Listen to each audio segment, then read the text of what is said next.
আজকে আমি সবজি ধোয়ার কিছু নিয়ম বলছি আর কি, যাতে আমি অনেক উপকৃত হয়েছি সেই জন্য বললাম। এই সবজি বাজার থেকে নিয়ে এসে জাস্ট এটাকে দুবার করে এমনি ফ্রেশ জলেতে ধুয়ে নেওয়ার পরে একটা জলের মধ্যে রেখে, আর তাতে একটু অল্প সোডিয়াম বাইকার্বনেট মানে খাবার সোডা যেটা আর কি, এই যে সোডিয়াম বাইকার্বনেট খাবার সোডা আর কি যেটা, এইটা অল্প একটু এতে আপনারা দিয়ে দেবেন। তাহলে এর মধ্যে এই যে সবজির উপরে যে কেমিক্যাল লেগে থাকে, যেগুলো আমাদের শরীরে গেলে অনেক ক্ষতি, তো সেই কেমিক্যালগুলো চলে যাবে আর কি। ও তারপরে আমরা আমাদের মানে ধুয়ে তারপর রান্না করবো। মানে এটা জাস্ট হাফ অ্যান আওয়ার এর মধ্যে যদি আমরা ডুবিয়ে রাখি, এইভাবে যদি আমরা সবজি থেকে একটু কেমিক্যাল মুক্ত হই আর কি।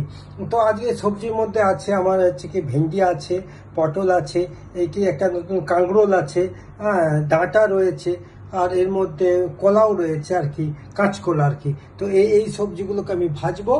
তো তার জন্য আমি জাস্ট এইটা একটু দেখালাম এই কারণে যে এইভাবে আমরা, কারণ আজকাল সবজিতে প্রচুর কেমিক্যাল থাকে বা বিষ মেশানো যেগুলো থাকে, সেগুলো আমরা এমনি ধুলে সেগুলো যায় না। তাতে একটু সোডিয়াম বাইকার্বনেট বা খাবার সোডা দিয়ে একটু মানে ডুবিয়ে রাখবো, তারপরে আমরা সেটা রান্নার জন্য ব্যবহার করব।